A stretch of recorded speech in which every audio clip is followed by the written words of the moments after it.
Hello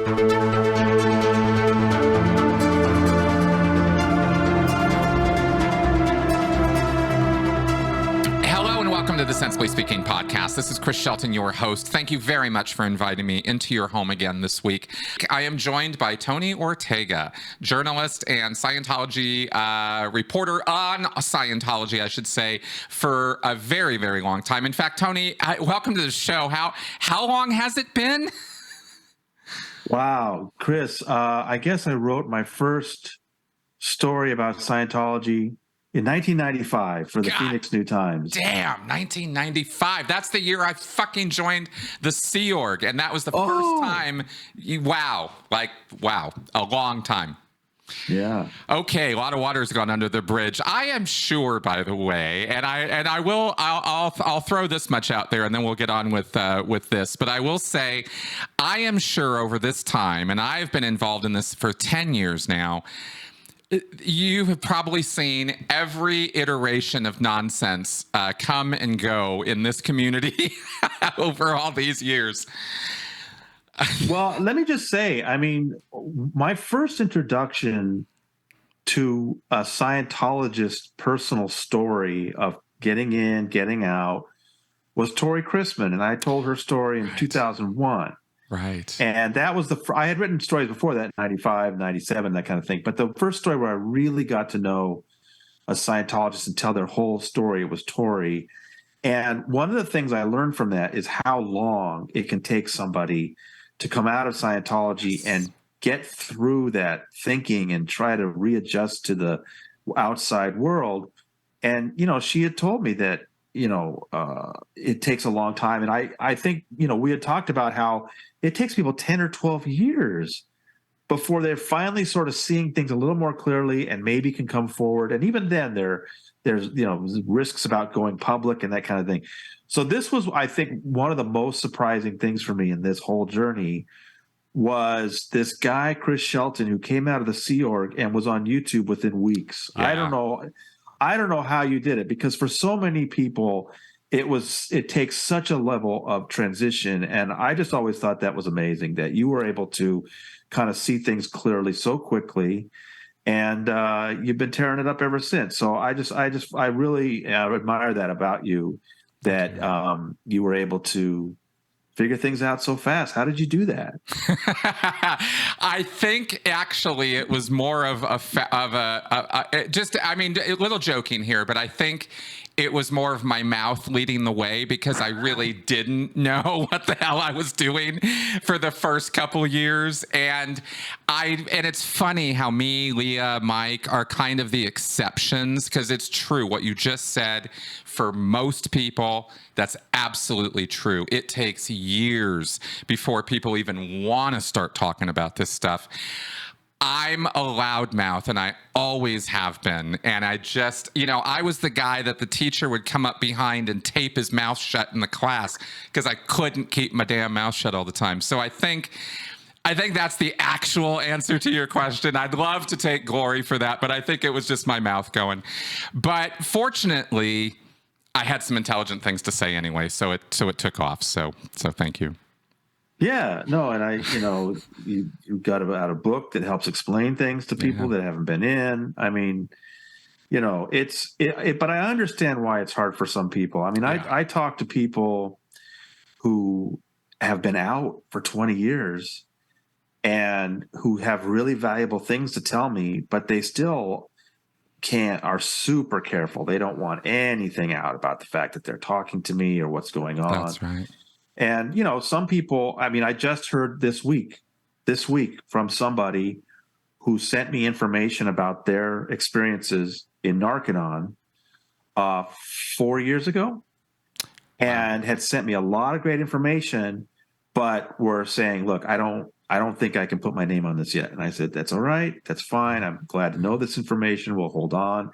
And then this week came to me and said, you know what, I've had it. I want you to do that. So we're starting to go through. I mean, the first thing I have to do is go back and relearn all those things they told me 4 years ago.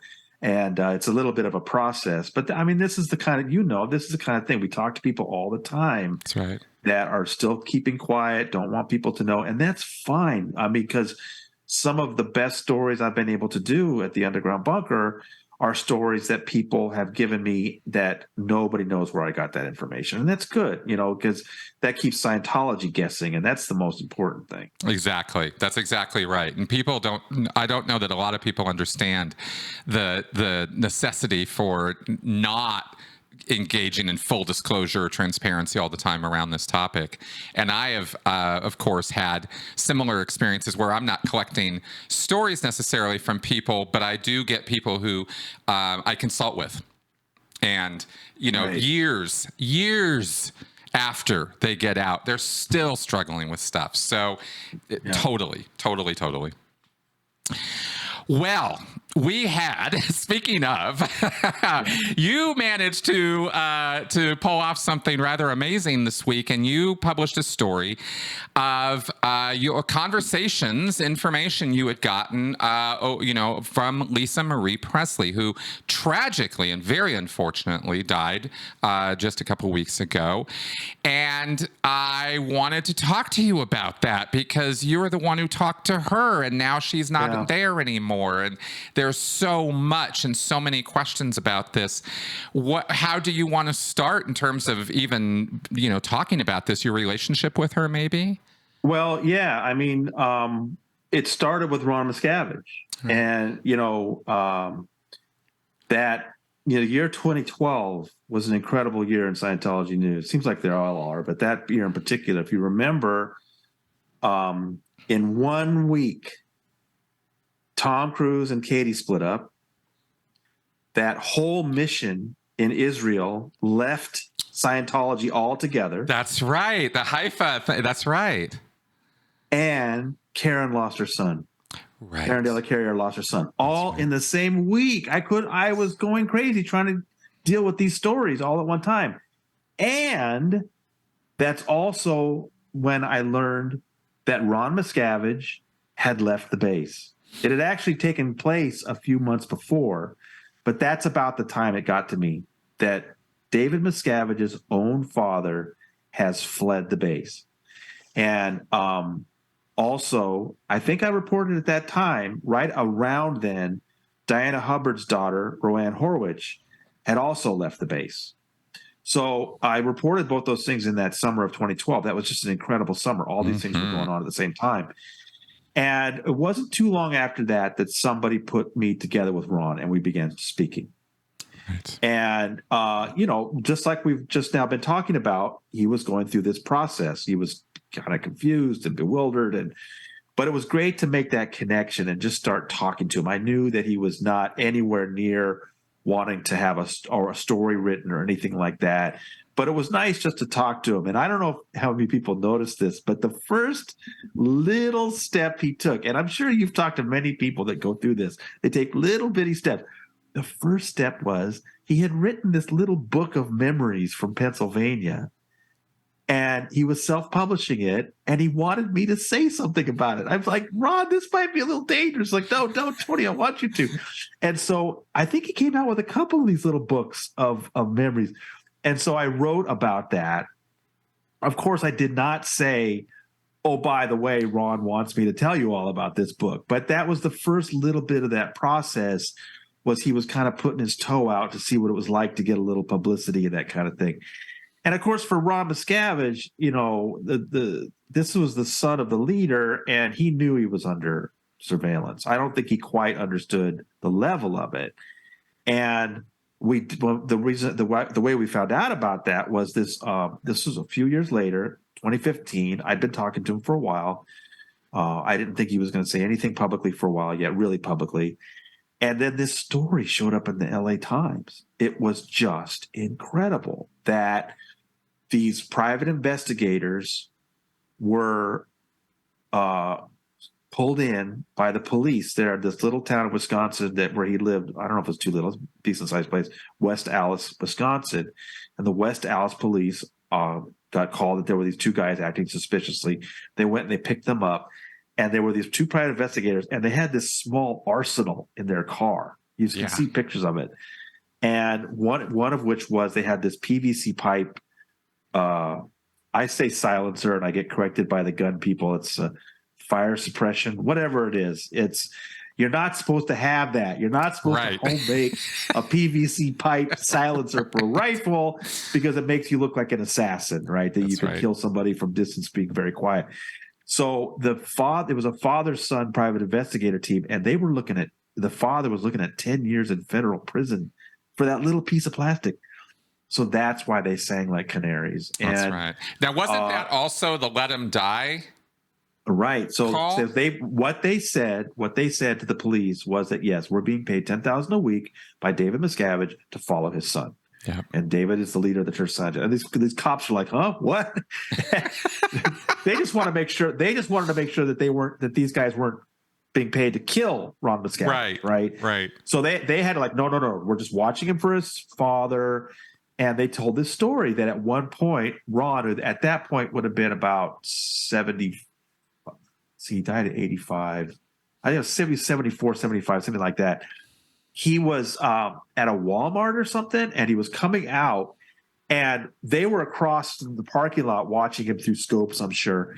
What they saw was he went like this. Now, see, what he was doing was his cell phone was ringing, and he was just fumbling with his shirt pocket, but from across the parking lot, it looked like an old man having a heart attack. So they called their handler, who I believe was in Florida, and said, what are we supposed to do? This guy's dying in front of us. And they what they told the police was they put them through to David Miscavige directly and said, sir, this guy looks like he's having a heart attack. Do you want us to run over? And they told the police, David Miscavige's words were, if he dies, he dies. Yeah. So this is all in a police report. That police report ends up in the LA Times, April 8, 2015. Huge story. I call Ron. I said, Ron, incredible. Great job. And he blows me away, Chris. He said, I didn't do that. You didn't give the LA Times the police report? No. Well, who did? Lisa Marie Presley. There it is. I said, what? Yeah, exactly. What? Lisa Marie Presley gave the LA Times the story of the year? How the hell did that happen? That's the story I want to know. Yeah. That's the story I want to tell. So he put me in touch with Lisa Marie. And a week after that incident, she called me up and we started talking, and I couldn't believe what I was hearing. She was a daily reader of my website, and she had been for years. I mean, Chris, the Underground Bunker has certain features and certain kinds of stories. When you're talking to somebody who knows that. That's right. That's right. And so I'm talking. I'll tell you that's that whole summer 2012 thing. You had me hooked because that's when I was getting out. So it's no surprise to me at all that she was avidly reading if she was on the fence. That's exactly how I facilitated getting out. Well, what I tried to do is I just tried to sort of become a beat reporter on a certain subject. And I'm not telling people what to think. I'm just trying to bring them the news and interview people, blah, blah, blah. Yeah. So she was telling me that she'd been going through this process of trying to find out what's true, what's not true. Yep. And so she'd been reading my website. So the thing what was so great for me was we were talking like old friends. We felt like we'd known each other. And you can see it in the language in the interview. Mm-hmm. I mean, she let her hair down. Mm-hmm. And I mean, one of the first things she said was, Dave and I were really close friends. Now he's fucking Hitler. And I'm just like, whoa, Yeah. So it was an amazing phone call because, of course, I wanted to know how she got in it. She brought up Michael. I want you to know that, Chris. I did not bring up Michael Jackson. Oh. She brought him up, and she said, I loved him. Mm-hmm. And I think she could tell I was kind of like, what? Right? Because, I mean, look, what do I know? That was 94 to 96. She was married to him, right? Yep. And I don't know what you thought back then, but I just sort of felt like it was some kind of entertainment industry put on. I can't, and Yeah. she wanted me to know that was real. She loved him. She did not want to divorce him, and that it was Scientology that forced them apart, just like it was Scientology that forced apart Tom and Mimi, Tom and Nicole, and I'm sure many other marriages That's that right. aren't so famous, And so, I just felt really grateful that she was letting me in on things like that. And so we talked about Michael Jackson. We talked about the others. She was real close with John Travolta. And she told me right now he's staying at my house. He's renting my house in Hawaii. I mean, the really wonderful details. Right. And this was all back in 2015 that this was happening. This was in April 15th, 2015. Exactly 1 week after that story had showed up in the LA Times. She and I were talking for hours. Got it. And then to me, the most important thing was I had noticed in 2012 that she had put out a single that had some lyrics that suggested to me she was getting out of Scientology, a little ambiguous. But then it was an advanced single for an album called Storm and Grace. And when I got the lyrics for the other songs.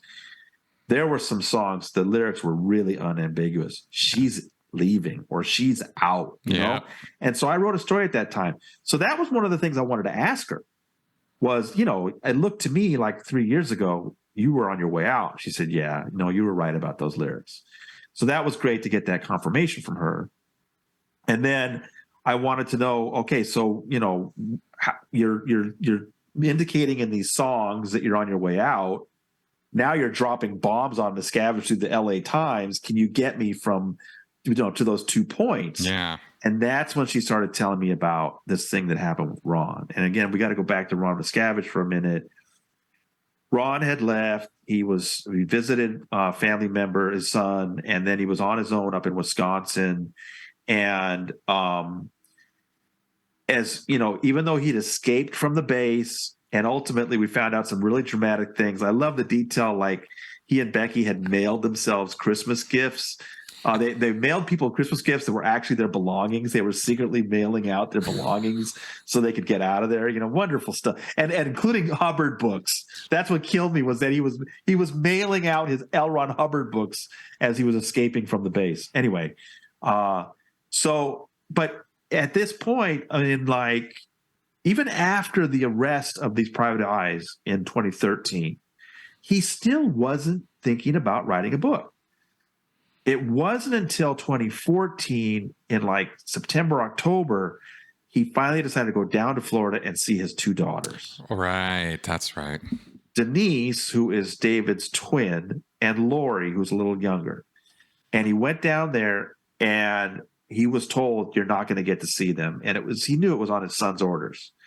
So I actually talked to the people that he was staying with at that time. And they told me, and then Ron told me himself later, that when he came back from that attempt to see his daughter, the first person Ron called was Lisa Marie. That's how tight they were. Oh, wow. Yes. The first person he told that his daughter wouldn't see him was Lisa Marie. And he was upset and she was upset. And, to Lisa Marie Presley, there's nothing more important than family. Not just her own family. She took it very personally that Ron was being kept away from his daughters by Dave. Yeah. Yeah. And both of them told me that it was that incident that convinced Ron to write his book, Ruthless. He was not considering writing a book to that time. But then once he realized Dave was keeping him away from his daughters, he decided to write a book. Lisa's reaction was she wanted to go there and see for herself.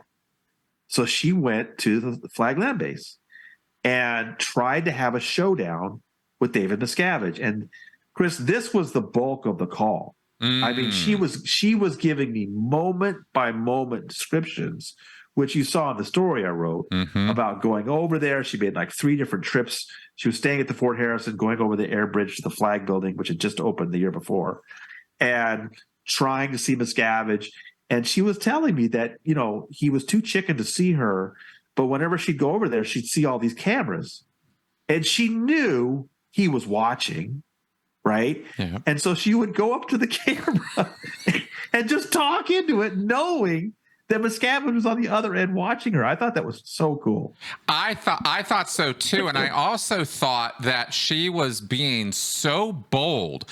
I mean, I got to tell you, 17 years in the Sea Org, man, and 8 years in Scientology, and I got bitch slapped by Miscavige and his inner circle, like personally, right? So I'm not saying Miscavige hit me. I'm saying that his staff came to me personally while I was still in Santa Barbara and put me in my place, right? Like Miscavige was somebody I feared for decades before I even got in the Sea Org. This was a man you do not mess with.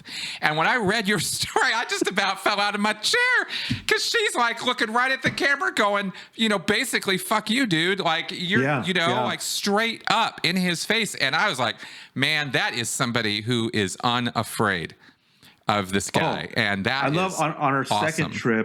second trip when she knew they were going to bring in Denise and Lori, she said she looked at the camera and she said, "This is for you, action buddy," or something. The way I've got it is correct in the story. But she knew it was all for him.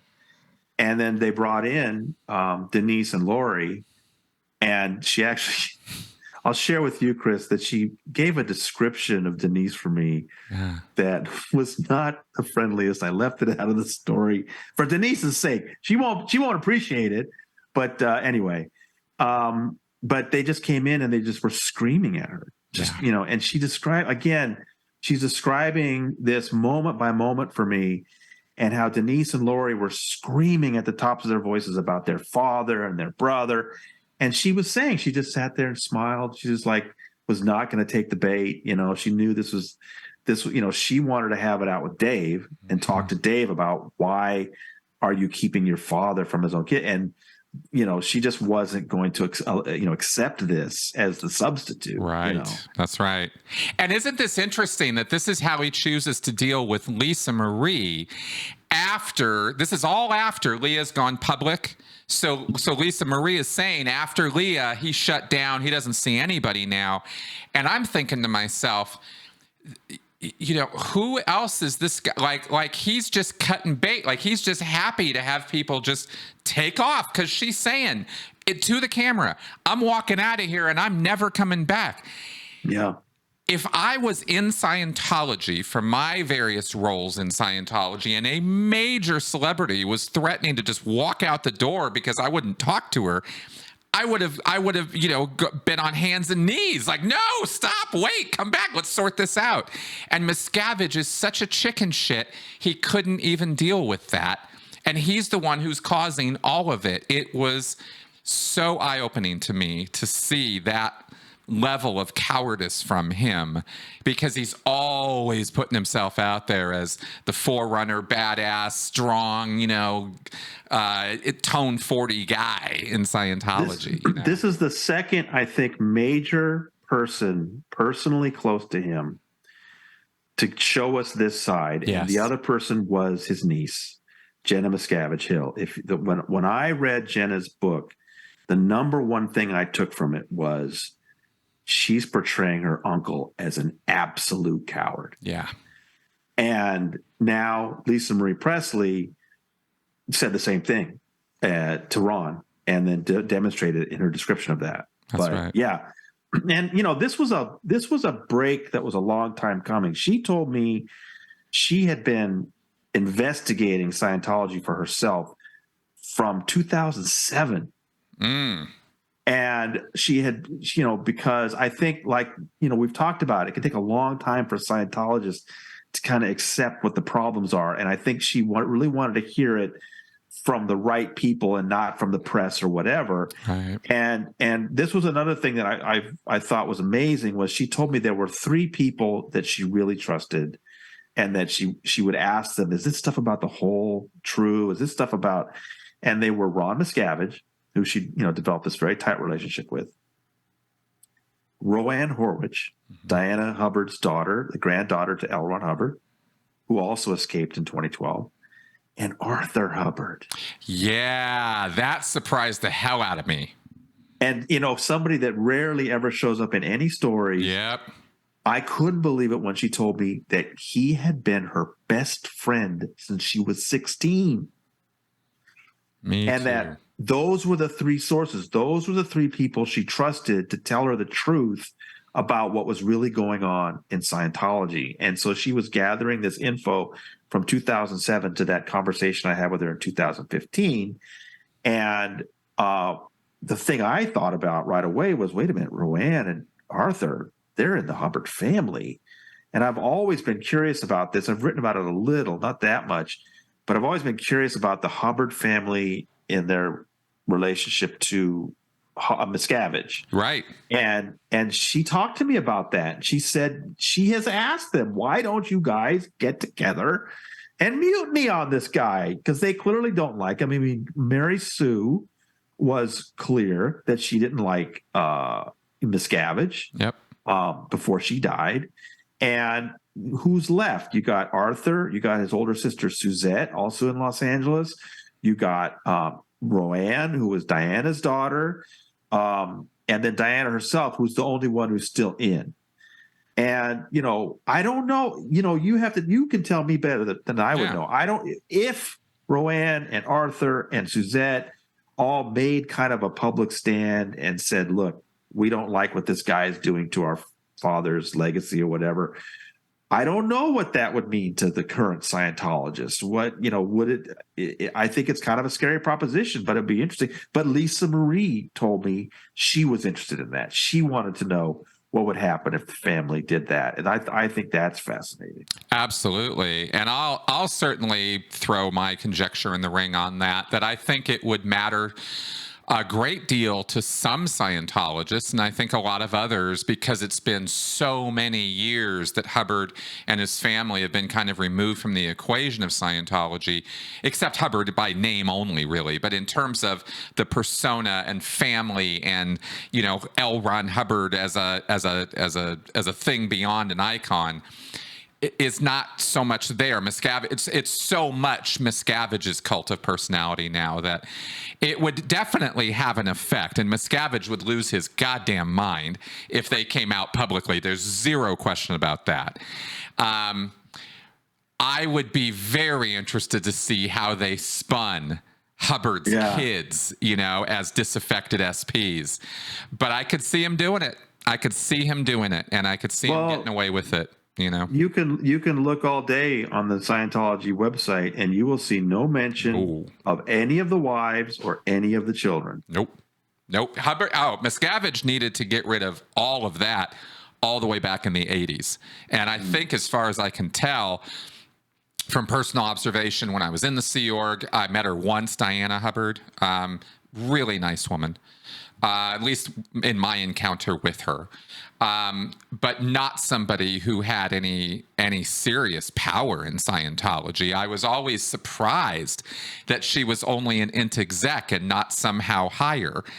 But it's not the kind of thing when you're in that world that you get to question. So even there, it was like, well, I guess. And you just kind of move on, So it would be very, very, very powerful, I think, if the Hubbard kids actually did make a public statement. But I don't know. I'm sure they're thinking, yes, that would be powerful, but the consequences to our lives personally might be such that, is it really going to be worth this, upending our entire existence for this? Right. I can see where they're coming from, that maybe that might not be the thing they want to do. Yeah.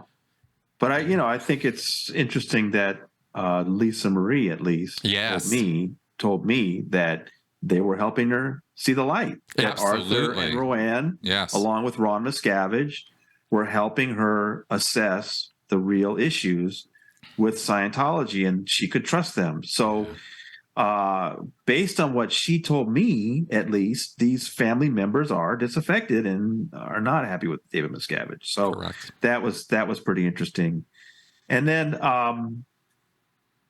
that was in April 2015. And I had kept in touch with her, I believe, through text messages. We text each other once in a while. And I knew she was really interested in me writing about this daycare scandal. A number of people wanted me to write about that because it had been a while. and the parents were still angry about that. But there was this awful Scientology daycare where, and I wrote about this on July 10th, 2015. I think you can find it like Daycare from Hell or something like that. Mm-hmm. But the situation was a Scientologist woman was running this daycare and had all these families that were Scientologists that had their children coming to her house. And the allegation was she had a teenage son who was molesting these kids, molesting the girls. And so these parents were ready to go to the police and the district attorney, and the master at arms at AOLA talked them out of it. So that that wouldn't be a man with the name with the initials JS, would it? I don't know if I named him in the story or not. I can't remember. I was able to, it was not an easy story to put together. You did name him. You named him in the story. Okay. Yeah. Julian Schwartz. Yeah. It was not an easy story to do though, because there was some police action, and I could get the police to at least corroborate that there had been some talks about it. And I believe the boy was punished to a certain degree, but not the way the DA wanted to, because the parents wouldn't cooperate. But there was some paperwork, and that allowed me to write the story, because you can't just make allegations and without something to them. So anyway, I got the story out, and that day that story came out, that night, I had Kate Borstein and I had decided to get together. When Kate and I get together, we love to meet at the original Patsy's in East Harlem, which is, Frank Sinatra loved that pizza joint. It's nice. Just like it's old New York. It's great pizza. And so it's pretty close to where she lives. And so I went uptown, and we're sitting down to have, and we're just, every time I get together with Kate, she's so fun. She's awesome. And my phone rang, and I looked down at it, and my eyes went like that. And Kate looked at me like, what? And I just held it up so she could see Lisa Marie Presley on my phone. And I ran out to the sidewalk to talk with her. And she was just like, really, I'm so glad you got that story out. It's really important. And at that, I took that opportunity. By then it had been a while since we had talked before.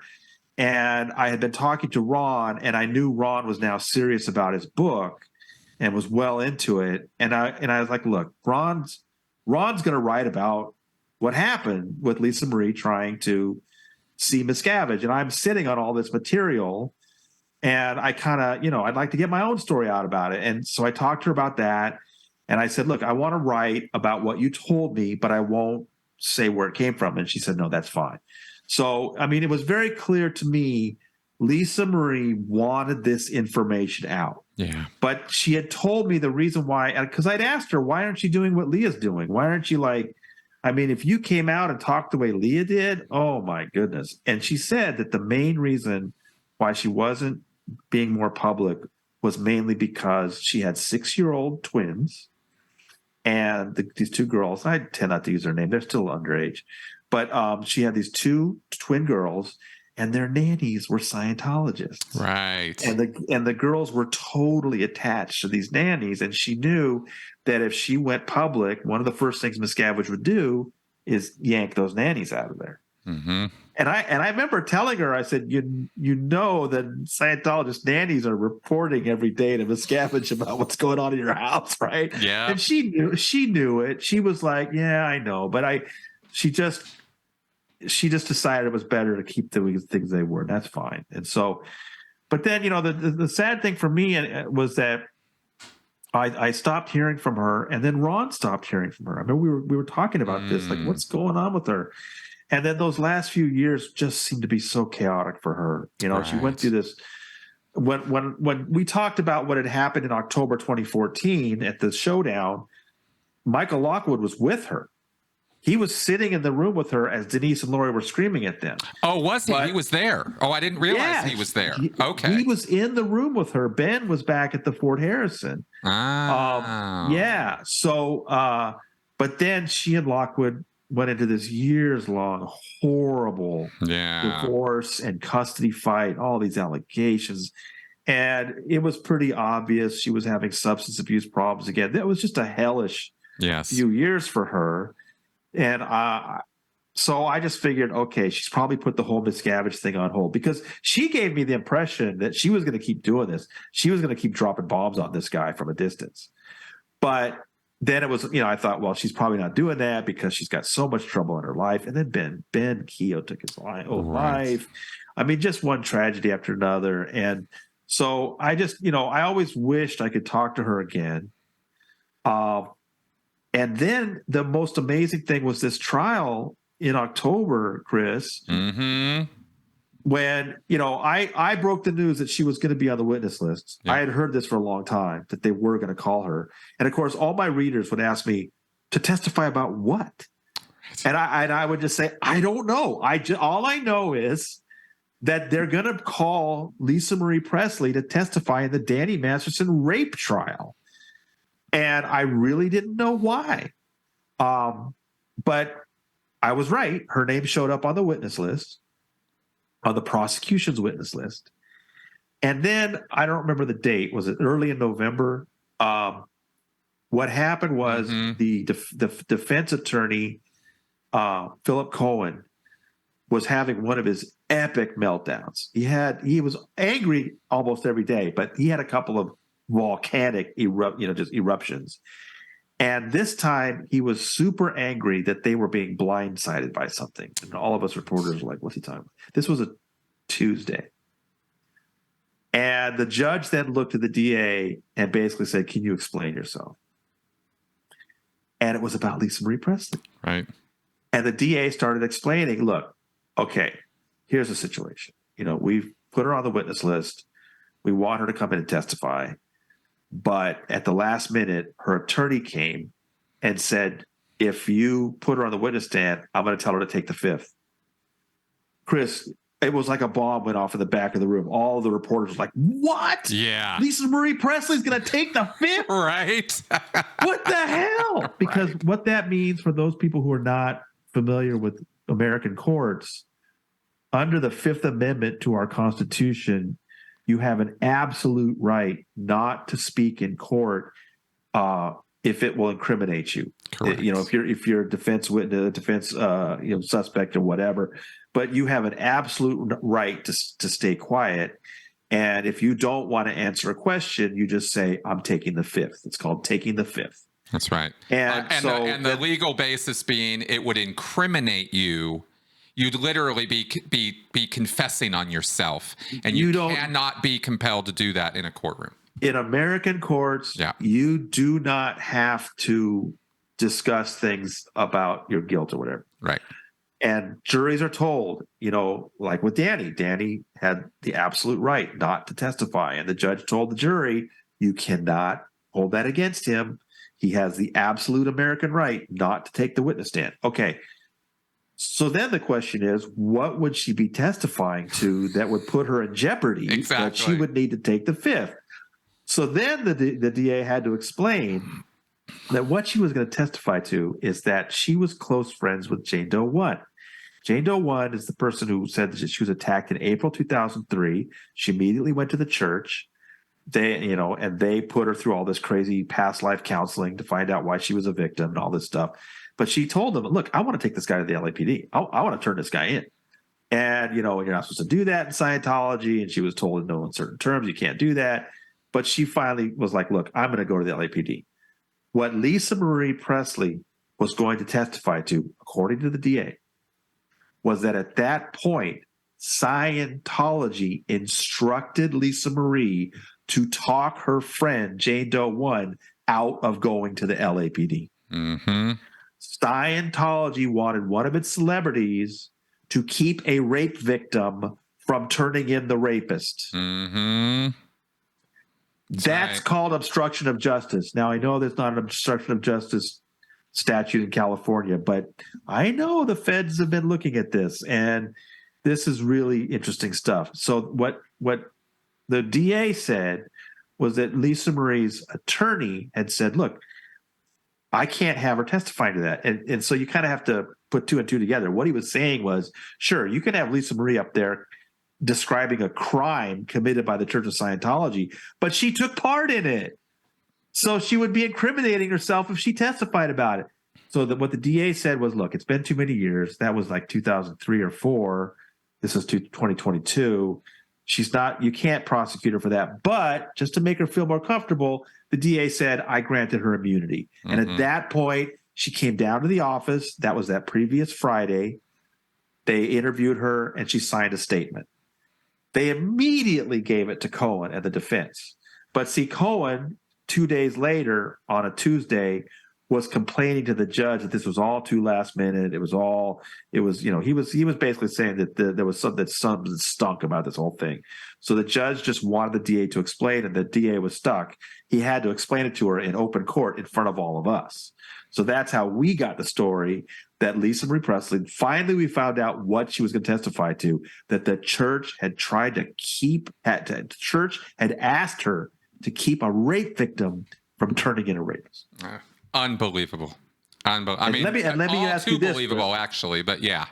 Let me ask you this. So that my conclusion was that I think if Lisa Marie Presley is thinking about coming in and saying that about the Church of Scientology, it's probably a pretty good indication that even with all the things she had been through, the terrible years she'd been through, that she was probably still out. What do you think? Absolutely. No question about it, because there's no way you could ever contemplate doing something like that as a Scientologist.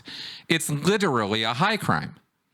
Yeah. I mean, literally, it's not even like I have to exaggerate the importance of that. It's a suppressive act to do what she was contemplating doing. There's no chance she was still a Scientologist and doing that. And I respect her that she was preparing at least to come in and do that. It takes a lot of guts, and it shows that even though it had been 7 years since I spoke to her, she was still in that mindset that she wanted to expose Scientology's abuses. Exactly. In fact, even going down and making a statement and signing it, I mean, for the DA, gutsy, ballsy move right there. And that statement still exists. I don't know if we're ever going to get to see it, but so what happened then really, I mean, that you have to understand, we're all the reporters in the back row are hyperventilating. We can't believe what we're hearing. And then the next minute, Judge Olmedo takes it all away. I know. I was so pissed about that. Judge Olmedo said that Lisa Marie coming in and testifying to Scientology's wrongdoing is not directly relevant to Danny Masterson's guilt or innocence. And that's all this trial is about. That's right. So there is a civil lawsuit. And she said there's a civil lawsuit about Scientology's actions, and this seems more appropriate for that, but it's not relevant for this trial. And she said she won't allow that. Well, once she had done that, that was like most of the reason they wanted to call Lisa Marie. Now they still could have called her as a fresh complaint witness just to say that she knew Jane Doe 1 and she'd heard about the rape and all that. But they decided not to do that, and so she wasn't called at all. Then we had a mistrial. So that was November 30th. And then on January 10th, the DA came in and said, yeah, we're going to do this all over again. Yep. So, and I can tell you, I was in the courtroom that day on January 10th, and one of the things both the DA and Judge Olmedo talked about was that, look, the DA side put 32 names on their witness list and only called like 12. Exactly. Right? Yep. And the reason Judge Olmedo brought this up was that Cohen was trying to say, look, if you do this all over again, you're going to have the same result. Yep. And the judge was like, yeah, but they could call different witnesses, right? Mm-hmm. Which I found was interesting because I know some people are a little critical of her. They felt that she rushed the prosecution. I'm one of those people. Right. And that the reason why the DA only called the witnesses they did may have been the time pressure from the judge. Yep. So that's one reason why I think maybe the second trial will actually go longer. Yep. Is that the DA will call not just some slightly different witnesses, but maybe more. And so, coming out of that courtroom, one of the first things on my mind was, hey, maybe this time you will call Lisa Marie, right? And maybe this time you can argue a way. See, I had a feeling that if he could get her on the stand, because if you remember what happened with like Trisha Vesey, for example, there were all these restrictions on what she could say, and they ended up getting blown away. And she got to say basically everything. And I had a feeling that if Mueller could get Lisa Marie in the witness stand, he might be able to lead her into those areas in a way that the judge would allow. Yep. Get her up there. Let's see what happens, right? Exactly. So I came out of that room thinking, wow, I'd like to see Lisa Marie called. I'd like to see Marty Singer called. I'd like to see this spy guy called. This could be really interesting. And so then 2 days later, I'm on a plane flying home thinking about all this. And I had Wi-Fi on the phone, and I couldn't believe the news. Lisa Marie Presley whisked to the hospital. Yeah, it was so sad. Just so awful. Sudden. 54 years old. I mean, she's like a year and a half older than me. Well, one thing I want people to see, immediately people started saying, well, on the 10th, they revived the lawsuit. The criminal trial, maybe she's going to be called. 2 days later, she dies. Did Scientology have something to do with it? Oh no, I'm not even going there. I understand why people are wondering that, but I looked into her past a little bit, and what I didn't know before was that Elvis's mother died of a heart attack at 46. Mm-hmm. And Elvis had cardiac arrest at 42. Right. Exactly. And Lisa obviously had such a drug history. Of course, now when I wrote my story. Since then, you've seen the stuff that's come out recently, just horrendous details about her drug use and stuff. So, I mean, that affects the heart. These drugs are so powerful. I've had personal friends of mine who died because of using those opioids and just not, being careful. Right. Well, at the Golden Globes was the last public place she was seen, and it was very obvious to anybody who's looking that she was haggard, not in good shape, leaning, on her partner there for support, etc. I mean, she was clearly in a bad way, and we already know that, and I've heard this from people who were connected with her, that that very much her son's suicide was a make-break point for her as a person, and she never really came back from that. Yeah, the death of Ben was obviously a huge blow for her. I mean, he took his own life in her house. Yeah. I mean, just horrendous. Yeah. And who knows, and doing that, I mean, this is conjectural, but, while she's having her own issues and problems, and clearly, I mean, this is no psych eval to say, it seemed pretty clear she was carrying around an awful lot of guilt about that. That's sad. That's just sad all around. It's tragic. The heredity, the drugs, the personal tragedy. There's plenty to understand why she was, in a bad state. You don't need any conspiracy theories about, people who wanted her dead or something crazy like that. Especially since she wasn't even a star witness, and she was even stricken from the record. Why? Why would you do that? It doesn't make any sense. No, her testimony, I don't think would have been really big for the Danny Masterson guilt or innocence. I think the judge is right about that. Yeah. And it doesn't fit the time period for the civil lawsuit, which is about harassment since 2017. But still, the idea of Lisa Marie Presley testifying about Scientology's obstruction of justice would have been huge. It would have been huge, and it would have been a feature element of the civil trial. And I'm really upset that isn't going to be to happen. At least her statement's still there. Hopefully that can be entered into the record as something better than nothing, really, so that her effort isn't wasted. That's what I want to see is her attempt, Well, that's part of a large part of why I did this story is that she was badass. I love talking to her. She, you saw the language she used. I was going to ask you after we got done with the specifics of this, what was she like to talk to? What was she? Because only you can tell me that. What was she like? Yeah. No, it was so fun because, you Scientologists curse like sailors. Yeah. And it's the way you're trained. And it was just like so fun. I mean, when she stopped the conversation and just said, I loved Michael. I want you to know that. Mm-hmm. She knew that was something that I might be skeptical of or something. And she really wanted me to understand that. And that's the kind of thing where I felt like I was so fortunate to be having this conversation because I think if it was another just sort of reporter from a magazine asking a question, she would have had a different sort of, in Scientology, you would say valence, right? Right. She would have a different valence, but she's talking to the guy at the underground bunker, the site that, she reads every day. And we felt like we were old friends. And so she wanted me to understand these things. And so she told me in a way that was really, it was just a wonderful, heartfelt conversation. And she was funny. She was badass. And she was a fighter. And that's what I wanted people to know. I really came out of that admiring the hell out of her. And also, she was so savvy. Let me just try to give you an explanation of, so Ron Miscavige had learned that these private investigators were tailing him because they'd been arrested by the West Allis Police Department. He then went down and tried to have his thing with, to see his daughters and got, prevented. And then he's angry. Now he's going to write a book. Now he's going to do it. And he knows that police record is going to be a big part of his book. In fact, his original title, it became Ruthless. His original title was If He Dies, He Dies. That was going to be the title of his book. That's how important that element of those private investigators was going to be in the book. And he told me, she came to him and said, look, here's the problem. We can't have that information come out first in your book. And he said, why?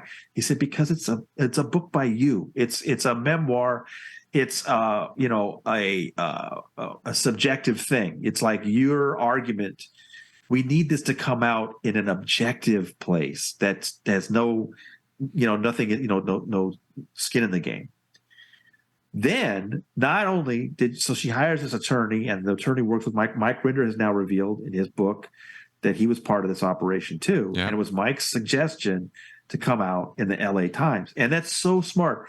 And, I give Lisa Marie credit for approving that plan, because I have, you've seen me complain about this at my website, that the LA Times in the 1990s was unequaled. They were the publication for exposing Scientology's abuses. No question.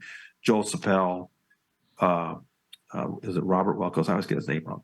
Joel Sapel, my hero, wrote these stories at the LA Times. Yeah. And, but then after that, in the 2000s, for some reason, the LA Times just seemed to have gotten a lot less curious about Scientology. And I wasn't sure what it was. And so to come out in the LA Times at that time was so smart, because the LA Times wasn't campaigning. They weren't, they had kind of gotten away from the Scientology story, and now they've got this just bombshell. And she also had it go to a couple of other like electronic media organizations that were also not known for exposing Scientology. Very savvy woman. She knew what she was doing. She knew that if it came out in those outlets, it would have more power. Yes. That if it came out in some outlets that were a little more known for poking the bear. You know what I'm saying? Exactly. So yes. I just thought, Miscavige, your goose is cooked. This woman is so smart, so savvy. And that's what I took away from that conversation. I just enjoyed it so much. I had so much admiration for her by the time we were done talking. And I was just disappointed that after that, things seemed to go so wrong for her in so many ways. Yeah, it was. There really are. It's just the perfect word is tragedy. I can't. I keep coming back to that with her, because having reviewed her entire life, and her father dying when she was only 6, and nine, and then being turned over basically to Scientology shortly thereafter, and getting dropped off at Celebrity Center, and and having to and being a Scientology kid, knowing exactly what that experience is like. But not having a clue what it's like to be the daughter of Elvis. I mean, Jesus fucking Christ, right? Talk about pressure. And she doesn't come into the money until she's 25. So how many sycophants, how many yes men, how many people in her life just there to take advantage of her as a child? I can't even begin to relate to that. You can see why she and Michael probably had several areas of connection. Yes. He had been through the same thing, and they connected on that level that, we both had these totally crazy, bizarre lives, but we can relate to each other on that level. That's right. And it was even a little bit sad for me in retrospect to see how judgmental everybody was about that, to the point there were news stories and tabloid media out interviewing man on the street. What do you think about Lisa and Michael Jackson? Oh, what a joke. And you actually see the human being there. And you go, my God, how awful are we that we do that to people because they have money or power in a position that they never even asked for? Lisa Marie was born into this. She didn't ask for any of it, So it's a little bit sad that was kind of there for her in her upbringing, and that Scientology, of all places, would be the place that she would retreat to as a safe space. Holy shit. What a tragedy. Yeah, and I mean, she made it clear to me that she really felt that it was David Miscavige and Scientology that, pressured her to divorce Michael. And, they kept telling her. I talked to my attorney about this. I said, is this true that if you file before the other person, you get an advantage in court? And he said, it's an axiom. It doesn't mean it's true, right? It's like everybody believes that if you're the first to file, you have an advantage, but it's not. It's just something everybody sort of accepts without any evidence. Right. And so she said she felt this pressure from David Miscavige and John P. Cole, this Scientology attorney. And what she told me was at one point, Cole called her up and said, Michael's going to make a move. You got to be there first. You got to file. And so she said, okay, let's file. And she immediately regretted it. Now, to his credit, John Cole got on the phone with me last week. And we talked about this, and he had a different version of events. And the version he told me is in my story. I think it's really a great story he tells about having lunch with Johnny Cochran. Yep. And they were both. He said, "Look, there was no cut." He said, "Look, they don't have any kids. They both have a lot of money. They don't have any joint property. There's nothing to fight over." So that's the version he told. But again, I know what I heard. Lisa Marie Presley told me that she was pressured by John Cole to file first, and she did, and immediately regretted it. And 19 years later, she really believed that Scientology had pushed her into that divorce. And I don't know. I don't know if anybody else has ever reported that before. No, I never saw that before. And one thing I'll add to that is it seems completely sensible to me, or probable, I should say, to me, that with the statements that Cole gave to you, what he didn't say and avoided completely was Miscavige pressured me into saying that to her, to push her to file for the damn divorce. It's just a leverage point, I asked him specifically about Miscavige. Oh, did you? Okay. Yeah, and he had said that he never talked to Miscavige about that matter. Oh, did he say that? Really? I wonder about the veracity of that statement. Yeah. I have to wonder. Look, I'm just really glad that I've written about John Cole before. I know he's been prickly with some reporters about Scientology. I really appreciate that he got on the phone with me. We had a very nice conversation. Yes. And I just put exactly what he told me in the story. I'll let readers decide whose version they believe. I just thought it was remarkable. The first thing he said to me was, I never told her to love or unlove Michael. Interesting. What an odd way to say it. Right? A very odd way to put I read that a couple times. I was like, what an interesting way to put that. And of course, it's purely conjectural on my part that Miscavige is, that he's acting as a proxy for Miscavige to issue those orders. But it's exactly the kind of thing Miscavige does. she said that the Miscavige was in on it. The Miscavige was definitely part of the pressure to tell her that she's got to file first. No, she was explicit about that. That it was a combination of Miscavige and Cole. And just for those of your viewers who aren't familiar with this, John P. Cole is a very well-known attorney who made his name suing the tobacco companies in the 1980s. He's married to Greta Van Susteren. He got her into Scientology after they were married in 1988. And Lisa Marie told me, she said, she thought it was strange that there was this Scientologist who was a TV journalist because, if you know what L. Ron Hubbard says about Merchants of Chaos, it didn't make much sense. And Lisa told me that David Miscavige told her, Greta helps us with Fox News. Of course she does. Of course she does. And then in 2015, when I was having that conversation with Lisa, Greta was still with Fox News. She left in 2016. she went to CNN for a while, right? Now I don't know who she's with. Yeah, I don't know what she's doing now.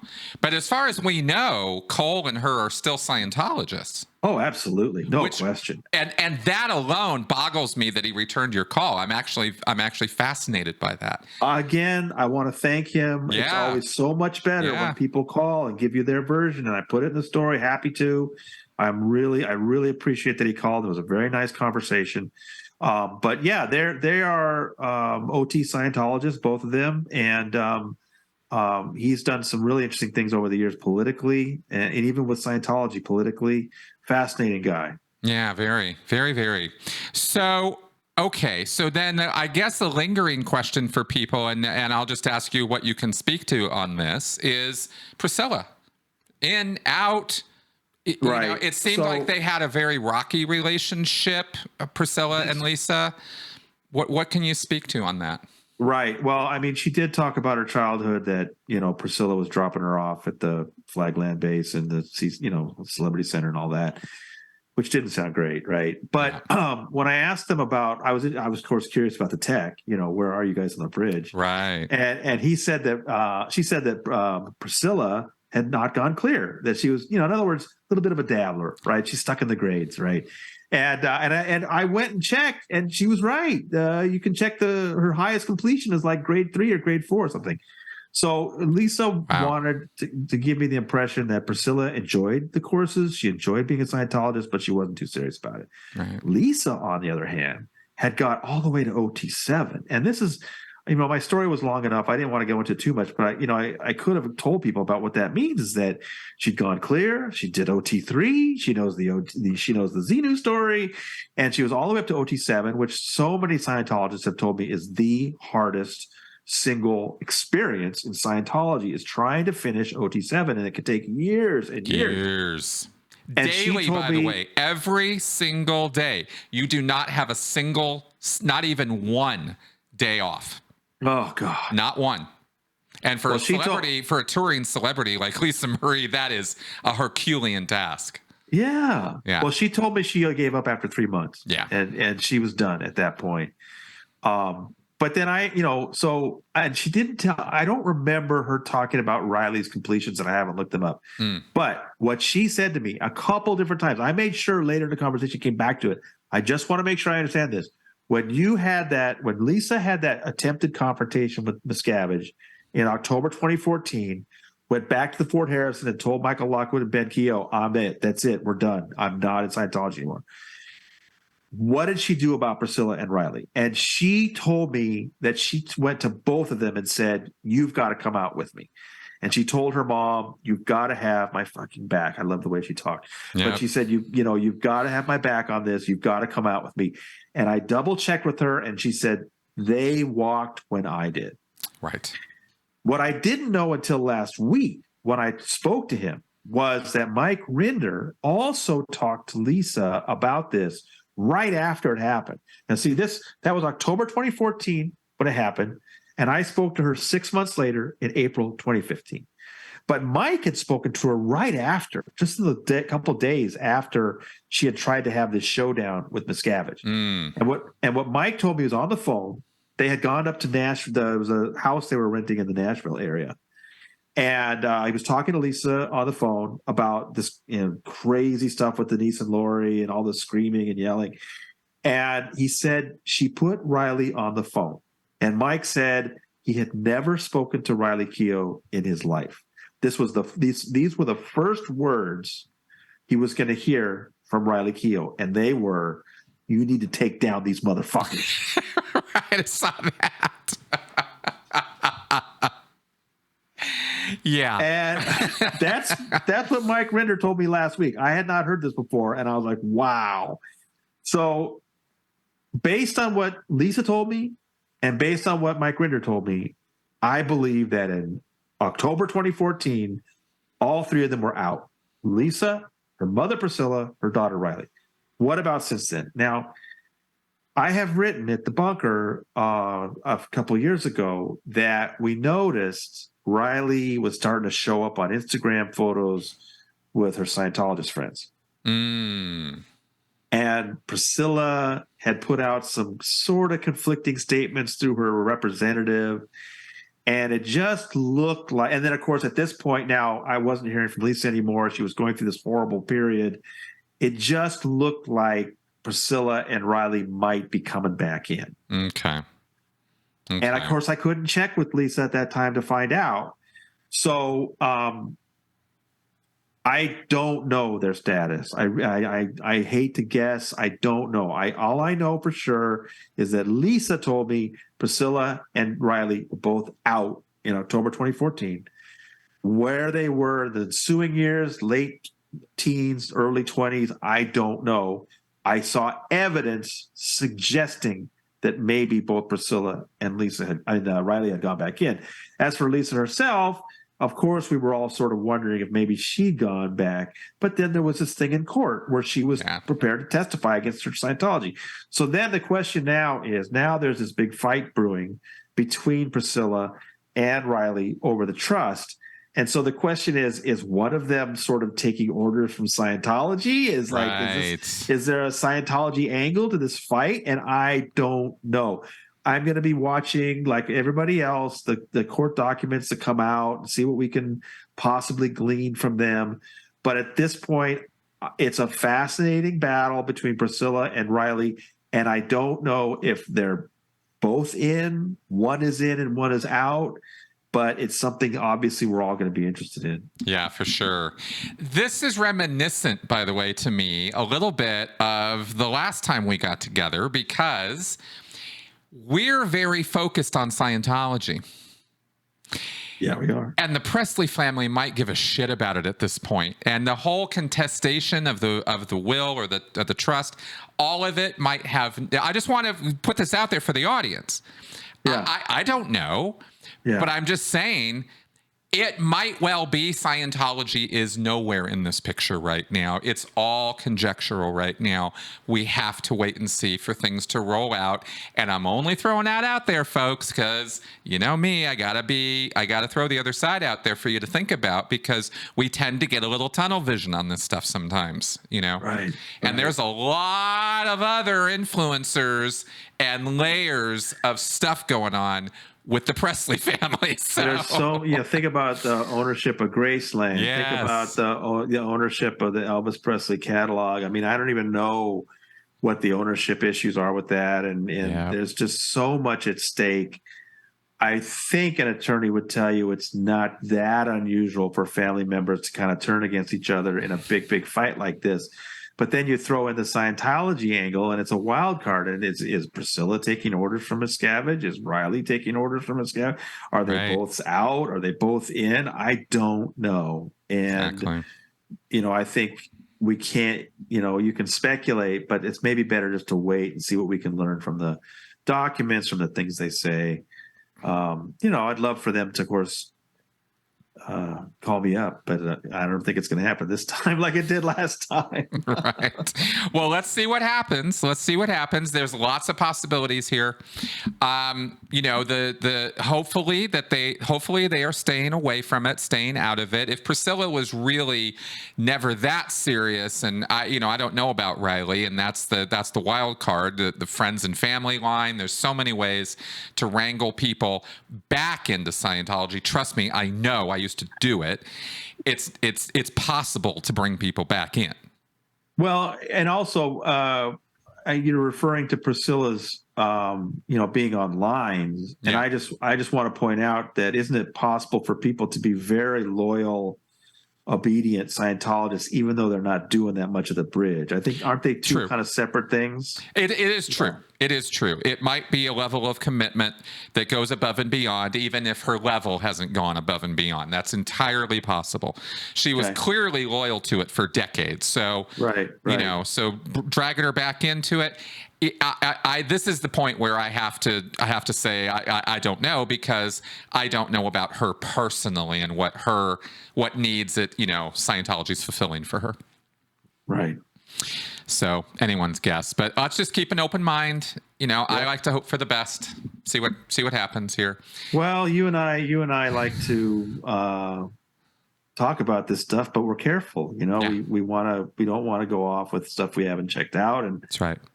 And you know, it's better to, you know, maybe wait a little bit and try to get things right. So, Exactly. but I'm interested. I think some interesting stuff's going to come out in that litigation, and it'll be interesting to see if because Lockwood was throwing some elbows at Lisa about her Scientology involvement. And Well, I was going to ask you, was he a Scientologist? No, I don't think he was. I think he was it was one of those things where it was a spouse that maybe did it a little bit, but not wasn't serious about it. But he accused her of Scientology-like fair game in their divorce, which seemed like kind of a low blow to me, because he wasn't literally saying she's a Scientologist and using it against me. He was saying she's using tactics like Scientology. I thought, you know, I don't know. I wasn't sure about that one, but I don't know Lockwood that well. I don't know what makes him tick, but we'll see how this battle forms up. Yeah, it's definitely going to play out, and I'm sure TMZ will be there blow by blow. So we'll watch this roll out. Tony, since we're just focusing on this, there's about a billion other things we can get into, but I think I'm going to wrap up for today. Yeah, cool. This is really fun. Thank you very much for coming and giving me your firsthand on this, because very few people, you know, we're actually talking directly to her and can speak to this stuff. So I always love to go straight to the source if I can. And so thank you for taking the time. Oh, you bet, man. I was very fortunate. I'm so glad I was there for that. And I just want people to understand she was cool, man. She was badass. Yes. And I'm glad I got to give people a glimpse of that. Awesome. All right. Well, thanks very much, folks, for coming around and watching us gabber on here like this. I hope you found it educational, entertaining, informative, as usual, for all my stuff. And if you did, subscribe, like the channel, share it around, you know, let people know about it. And I will see you guys next week. Bye-bye.